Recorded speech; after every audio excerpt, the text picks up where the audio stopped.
Just a couple of playoff teams in a Week 18 tune-up. Locked On 49ers, Locked On Rams, previewing the regular season finale. Coming at you right now.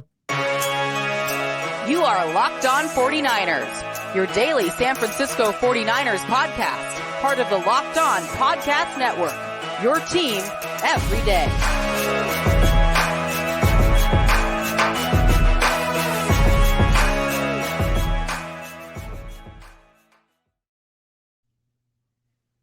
Welcome to another Locked On Podcast Network crossover episode. Brian Peacock of Locked On 49ers, along with Travis Rogers of Locked On Rams, getting ready for this Week 18 matchup. A couple of NFC teams doing pretty well and locked into playoff spots. And so some interesting matchups that might not be quite as the schedule makers intended for this Week 18 season finale. I want to thank everybody out there for making us your first listen on Locked On 49ers and Locked On Rams. We appreciate all the everydayers out there. Subscribed up on YouTube and everywhere you get your podcasts. And of course, every Locked On Thursday episode is brought to you by PrizePicks, the easiest and most exciting way to play daily fantasy sports. Go to prizepicks.com/LockedOnNFL and use code, all lowercase, LockedOnNFL for a first deposit match up to $100. The biggest storylines, key matchups. We'll talk about how this game might look here in this Week 18 and maybe a different look than we expected from these two football teams, Travis. And, just as we all expected, right? Sam Darnold against Carson Wentz. Wow. Battle of the Redheads. How did we end up here? NFC West, though, kind of handling business after all, right? Well, it's not where I thought we were going to end up. That's for sure. This was a team that, from the Rams perspective, that I thought had a chance, maybe not a good chance, but a chance to maybe get the number one overall pick. That they're looking at maybe winning 10 games, I felt was completely, crazy. I thought that this was probably a 4, 5, 6 win team, landed somewhere in there. If everything broke exactly right, maybe they get to 7 or 8. Well, everything broke exactly right, exactly the way that they needed to. And not only are they in, but they're in with a week to spare.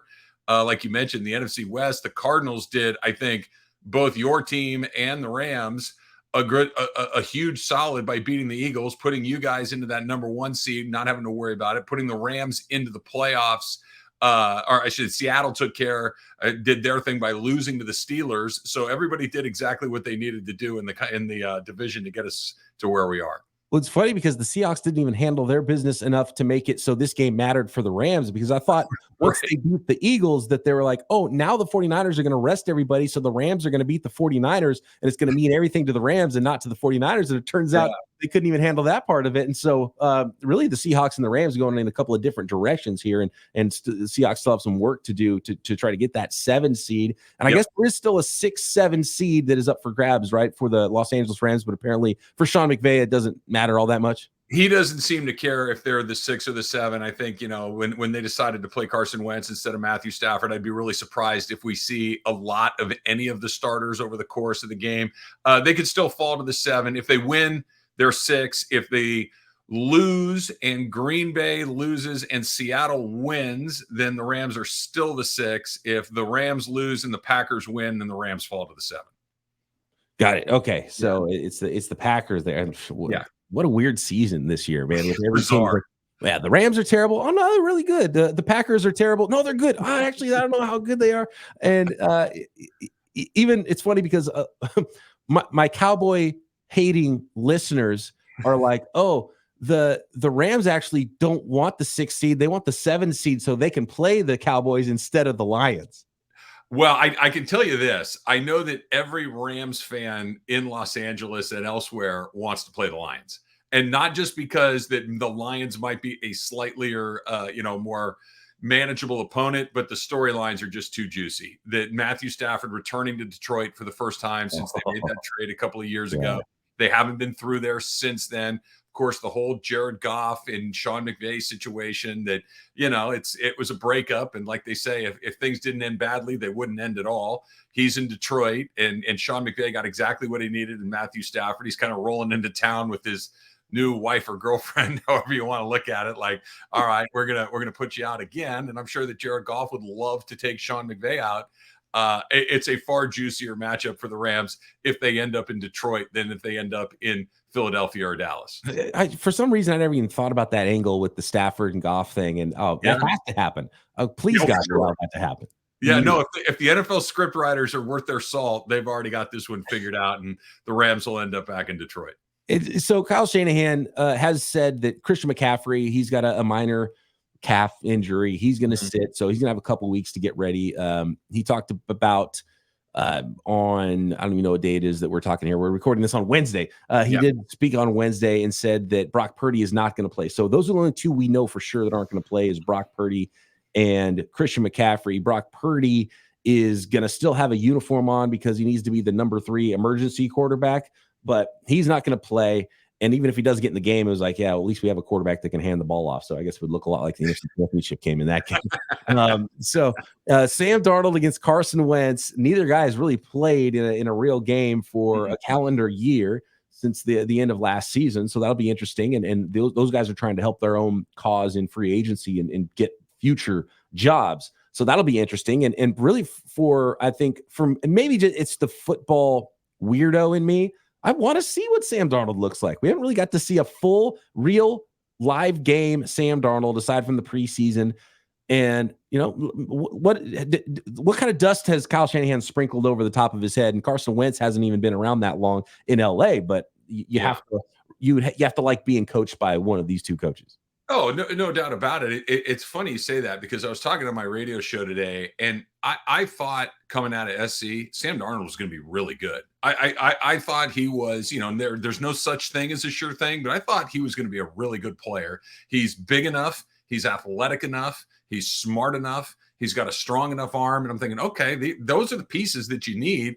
Now he went to, football black hole in with the Jets, where he was surrounded by bad coaches and bad players, and he got off to a terrible start. And then we know what happened in Carolina. And I'm like you, Brian, when he went to San Francisco, I'm like, Kyle Shanahan, if anybody can fix him, it's Kyle Shanahan, maybe Sean McVay. So let's see what that looks like. I'm excited to see him too. And I think everything we just said about Darnold, you could say about Wentz over the last few years.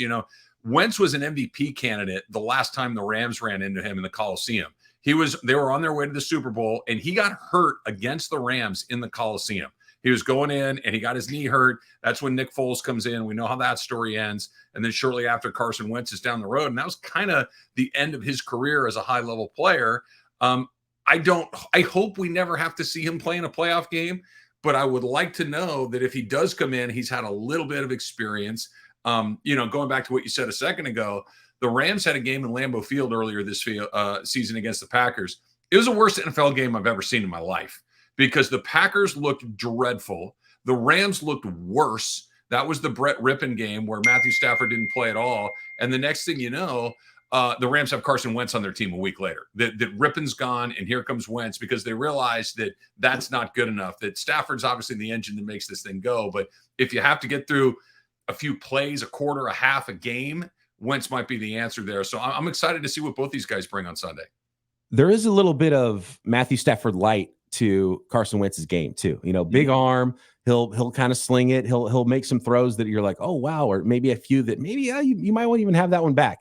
Right. But he does that to an even further, more extreme degree. So yeah, fascinating really for me. And I know a lot of people would be like, what, Carson Wentz against Sam Darnold? I'm going to turn the channel. But I think for the hardcore listeners, the types of folks that are everydayers listening to Locked On 49ers, Locked On Rams, I think they're going to be watching this game with some interest with those quarterbacks. Yeah, I do too. And it's nice to have a little bit of wiggle room. And, the Rams, and we can get into this, the Rams have some things they got to figure out too, in particular in their special teams. And I think they're going to use this game as a little bit of a laboratory to figure out exactly what it is they have. And the answer may be nothing at all. And so that's at least clarifying, if nothing else. But it doesn't mean anything for the Niners. It doesn't mean a whole heck of a lot for the Rams, but there's a lot of things to at least try to figure out what you have going into the playoffs. All right, more on that. A few more notes on who might be playing, who might not be playing in this game. Week 18, 49ers, Rams crossover, and some key matchups next.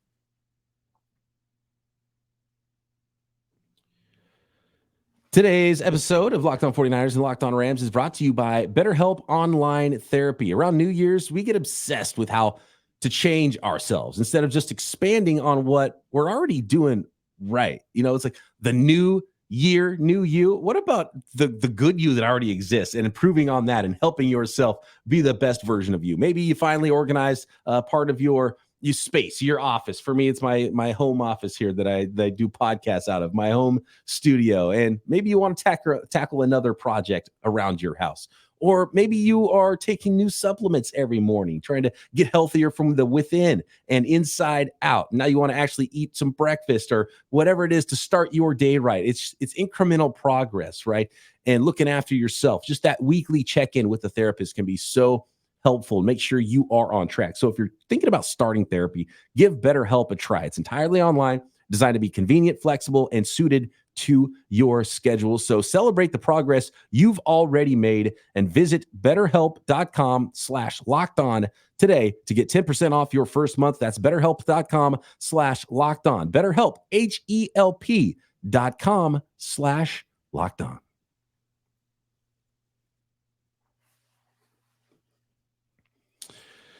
So I would be shocked, Travis, if Trent Williams plays in this game. There's a few 49ers that have dealt with, tons of injuries throughout their careers, some veteran guys, those types of players that take Wednesdays off during the week anyway. Trent Williams is one of those. He's too valuable of a guy. The quarterback's already not playing. Good luck, Sam Darnold, but I think you're going to have a backup left tackle in there blocking for you as well. So if I had to guess, and Kyle Shanahan hasn't said anything beyond McCaffrey and Brock Purdy, but I'd be shocked if Trent Williams is out there. But at a certain point, these aren't 90-man preseason rosters. You got to have some guys suited up. So what kind of clues do you have on who might play and who might not for the Rams in this one? Well, officially as Stafford, right? And that was, I think, a no-brainer. I think the really interesting one for me is Puka Nacua, because he's really close to setting an NFL record. He needs 4 catches and 29 yards to set both the receptions record for a rookie and the yardage record for a rookie. So because it's so close, I think that you'll see him. I think they'll probably try to get him the ball early and often and say, I would be really surprised if there's anything over the middle. I think you're going to see some wide receiver screens and some bubbles and things like this to get him that record. And I think he probably disappears pretty quickly because, as weird as it sounds, the 5th round rookie is right near the top of the list as far as their most important offensive players. Cooper Kupp has been dealing, much like Trent Williams, you mentioned, with little nagging things all season long. He's finally starting to look like himself a little bit. You'd hate to see a setback in a game that doesn't mean all that much. So I think he's another player that is likely to maybe not play at all or very, very little. The one, too, that I think could go either way is Aaron Donald. Aaron Donald plays a lot. He's incredibly durable. He's Aaron Donald. But you need Aaron Donald, whether it's Dallas, Philly, or Detroit. You're going to want number 99 at his best. But if he wants to play, I think he probably will. It's just a matter of whether or not they can talk him into taking a little bit of a breather. Those are the guys that I think you're going to see maybe a little bit or none of. And then, of course, Kyren Williams is another one that they found, in the 5th round last year. Didn't get to play him much. He got, I don't think a lot of people realize this. He got hurt on the very first play of the season last year, on the opening kickoff of opening night against Buffalo to, the Super Bowl banner, the whole thing. He got hurt covering a kick. Didn't play again until like week 10 or 11, and then didn't play much after that. It's kind of whatever. Sean McVay kept saying he's a good player. He's a good player. He's a good player. Well, he is a good player. And then he missed 4 games this year. He was on the IL. He comes back and he's been a revelation. So I think he's another one you kind of put in bubble wrap. With they get a little Ronnie Rivers, you'll get a little Royce Freeman at that running back position. So I think a lot of those offensive players, I should say, might get a really light work or no work. I'd expect most of the defensive guys, maybe with the exception of Donald, to probably play a decent amount. Yeah, Aaron Donald's one of those guys too that's just wired in a way. And Christian McCaffrey was like this from the first day of OTAs, practicing like it's the Super Bowl. And those are the types of guys that you have to hide their helmet, or else they're going to be like, you want to eat something. They want to get after it. So It's almost like just wear a tracksuit so you don't accidentally wander onto the football field. I think you're right, and you couldn't be more right about how he's wired. And I think if he wants to play, he'll play. I think if they'll give him the option. I think that's probably the way it goes. And short of leaving him back in Los Angeles, I think he's going to probably want to play. Love Puka. Love the way he plays. Everything he does translates. Sometimes it doesn't work out with your draft stock. He was a really good player in college. You watch the tape, you love the tape. You're like, he's not super big, fast, whatever it is. But he's a dog out there. And so I love that. And it would be really cool to see him get those numbers. And, there's probably some other players that we don't know about or do know about that maybe need some incentives. And there's some extra reasons for coaches to get them on the field and get them some certain numbers. But I do hope Puka Nacua gets those, because he's had a phenomenal season, and he's absolutely the real deal. I wasn't sure because I drafted Cooper Kupp in my fantasy league, and picked up the Puka Nacua after the first week, and thank God I did, because he's been phenomenal, and I was starting both guys. Like you said, he's a dog, and he is clearly the emotional center of that offense. Stafford's the most important player, but Puka is the guy that kind of gives those guys a spark. It'll be interesting to see if it happens on Sunday, but it's happened far more often than it hasn't, where there's kind of a Puka drive in every game where all of a sudden he starts getting the ball over and over again, and the Rams get a little life, and he'll make a big play. You saw the one against the Giants last week with 80 yards, and they ran him down right before the goal line. He's over there puking in the trash can shortly after. But it gave them life. It gave them a spark, and there seems to be a drive in most of the games that the Rams win where Puka just kind of takes over. He's been invaluable. Other than Stafford, he's the one guy I don't think you can function without right now.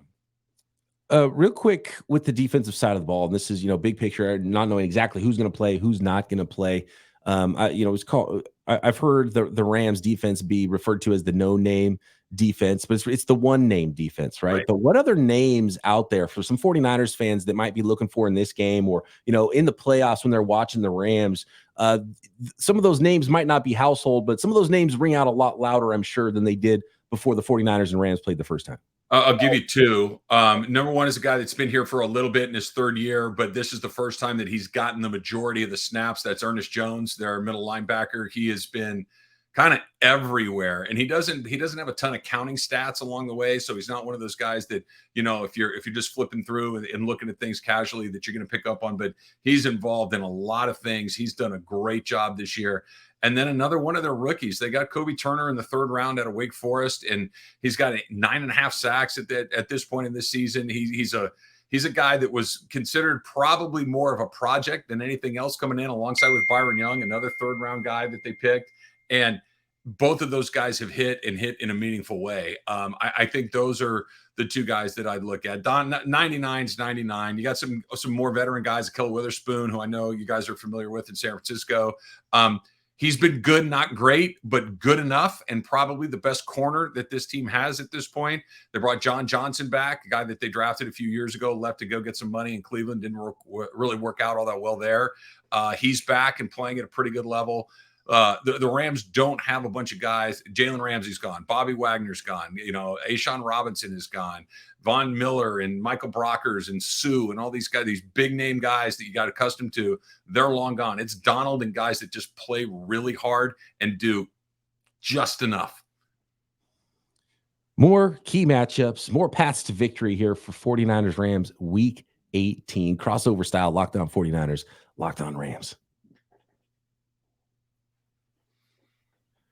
Today's episode is brought to you by LinkedIn Jobs. At the start of the new year, every small business owner is asking themselves the same question: what's the one move I can make that'll take my business to the next level in 2024?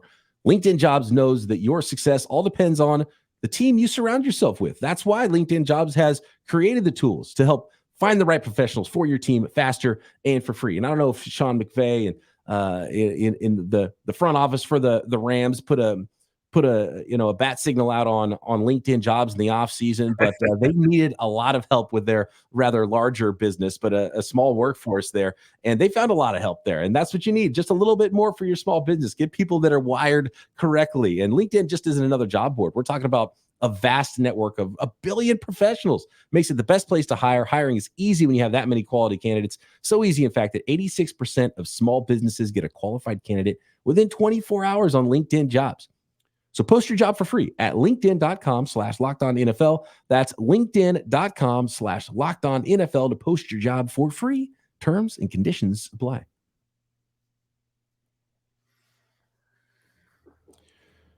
One more note, personnel wise with the Rams that I find fascinating And in some ways, there's some parallels with the 2023 Rams and the 2022 Seahawks. And it's how much production they're getting from their rookie class. We talked about Puka. I mean, he's been the rookie of the year, non-quarterback edition, non-CJ Stroud edition. Phenomenal what he's doing and the numbers he's putting up as a wide receiver. You mentioned Kobe Turner on defense. Byron Young's got 7 sacks coming off the edge, which is tied with the guy who was the number 3 pick in the draft, and Will Anderson. Speaking of Texans rookies, a couple of good rookie classes there. When you can get that many who's the guard, the second round guard? Yeah. I mean, you got 4 starters in your rookie class. It's phenomenal. Five. They found a punter too that in Ethan Evans that they drafted. And I know you're not, there's no back, but he's an NFL punter. It's not like they're going to start to cycle through him. They got a guy cheap. He's going to be here for a while. They found 5. And then you throw, I kind of give him like 5.5 because Kyren didn't really play last year. I know he's not a part of this draft class, but this is the first time he's really gotten a chance to contribute. And he's another one. He's second in the league in rushing yards behind McCaffrey. He's done an unbelievable job. They found 6 players in their last 2 draft classes that not only have hit, but have hit somewhere between huge, like all pro level, like Puka, and really, really solid, like guys like Avila, Young, and Turner. Yeah, I mean, we're speaking of fantasy leagues. There's probably some people out there listening that had Puka and Kyren Williams, and were drafted number 1 overall and took Christian McCaffrey, and we're laughing all the way to the bank in their fantasy leagues, right? You're I mean, right. League winners we're talking about on these 2 teams. How much those league winners will play, we'll see on Sunday. But what do you expect this to look like? What's the path to victory here for the Los Angeles Rams? What are you looking out for on Sunday? So for me, it's at the end of the day, I think you need an answer to 2 questions. Number 1, are you still healthy? And do everything you can to stay as healthy as you can. It's football and stuff happens. I get that, but do your very best to avoid, a catastrophe. And number 2 is, what does your kicking game look like? For people that might not know, the 49er fans that might not follow this as closely as the Rams fans, the Rams started the season with Brett Maher. He was dreadful. They fired him about halfway through the season. They brought in a guy by the name of Lucas Haversick to replace him, who, believe it or not, was worse. They're now back to Maher again. They brought him back last week. They fired Haversick after the Giants game. He missed 2 more PATs. The Rams have missed, you ready for this? 15 kicks this season. Between extra points and field goals, they've missed 15 kicks. The next most in the league is 10. So they are, they're 50% more than the next worst team. It's a huge problem. And I think that one of the things that you have to figure out on Sunday is, do you even bother to kick anymore? Sincerely, like, do you just go for it every time? Do you go for 2? Do you go for, the nightmare scenario is it's 4th and 7 from the 25-yard line and you're down 3 points and there's a minute left to go in the game. Do you kick it? I guess you have to in that situation. They haven't made a kick that's mattered in a very long time. There's no confidence in their kicking game. So I'd like to get, if he makes a few, then maybe you kind of roll it and go from there. But if it looks like I feel it might look, then I think you go into that wild card round knowing you got 4 downs to get 10 yards just about every time. Well, look, 49ers fans cannot relate there. They had Robbie Gould, who was just a stalwart, never in his career missed a playoff field goal attempt. And then he was a free agent. They didn't want to spend the money there. So they drafted the top kicker in the draft, and he turned out to look like the top kicker in the draft. And sometimes that doesn't happen. Many times it doesn't happen. But Jake Moody's been really good for the 49ers as a rookie. Missed a couple kicks, but he's been absolutely fine. And 49ers fans are probably feeling pretty good about that. And they actually drafted the first punter in the draft about 4 years ago, Mitch Wishnowsky. He's doing a good job as a punter. So special teams kicking units doing a good job for the 49ers. Some return issues, and Ray McLeod's been injured. But it's funny because you brought up Brett Maher, and he was a problem last year for the Cowboys. Yep. And I'm thinking, how would a team that expects to win big games bring him in to be their kicker? So I don't think the Rams expected to be in a situation to need kicks to win big games. You took the words right out of my mouth, Brian. I've been saying this because the Rams had a good kicker for the last couple of years. Matt Gay was about as good as you could ask for. He had a big leg. He was good to about 55 yards. You could even kind of stretch him to 60 and hope, but inside of 45, he was making about everything that you would need him to make. The Colts offered him a bunch of money. The Rams opted not to match, and they let him go. And I think you're exactly right. I've been saying this.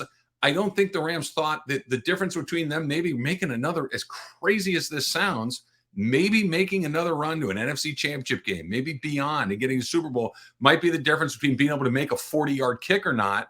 And so I think they kind of left it at the bottom of their to-do list. Well, here we are in the second week or first week of January, I should say, and it's a real problem. And there aren't anybody, there isn't anybody that they actually tried Mason Crosby out a few weeks ago, and Haversick beat him out in practice. And, we saw Mason Crosby miss a kick for the Giants at the end of the game last week against the Rams.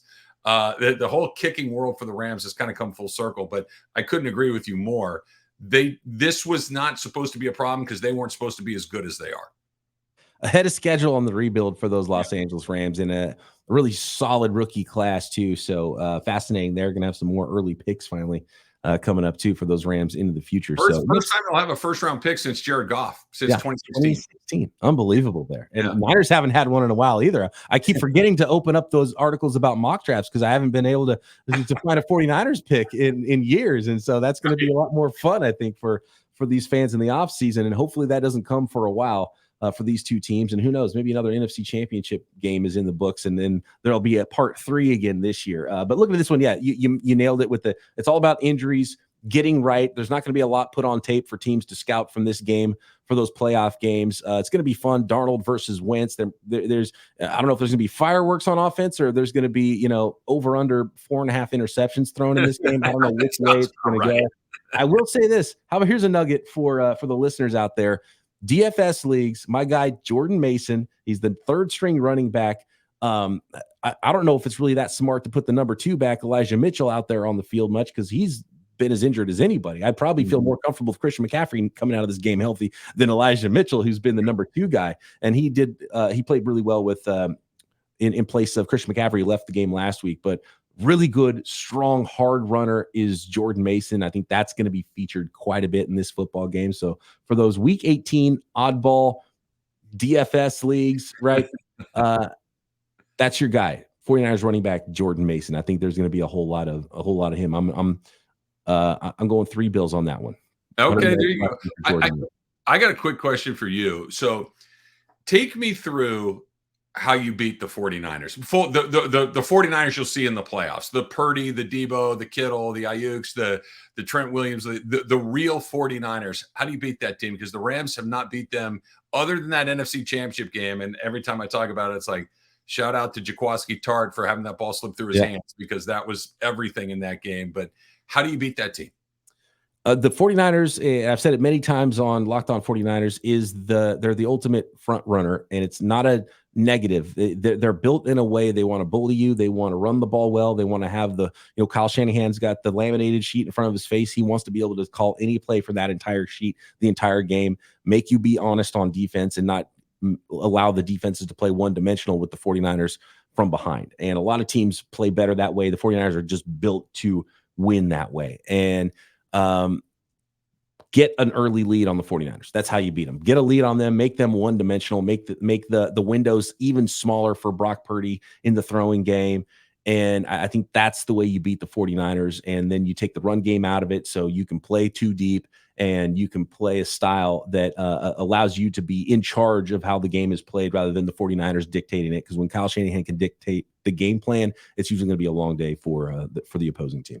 Yeah, I've always wanted to see Purdy have to be down 10 points with 5 minutes to go in the third, fourth quarter and say, okay, you're gonna have to go light it up right now. And I'm not saying he can't do it, but I'd like to see him do it. I'd like to see him try to be forced into that situation. And it may not matter at all because Baltimore may just go stomp everybody. Right, exactly. And very few teams can put the 49ers in that position too, which is huge. And so I don't know if any of those teams exist on the NFC side either.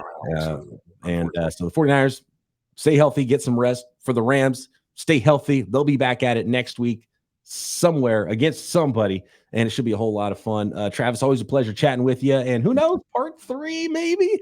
Never know. You never know. That'll be in Santa Clara if it happens. Thanks to all the listeners out there. Thanks for making us your first listen. Make sure you check out the Locked On Sports today. Locked On launched the first ever national 24/7 streaming channel on YouTube. So check it out. Subscribe to Locked On Sports today for all the local experts, national shows for every league coming to smart TVs near you as well. For Travis Rogers, Locked On Rams, Locked On 49ers, we will talk to you next time and talk to you post-game right here on the Locked On Podcast Network.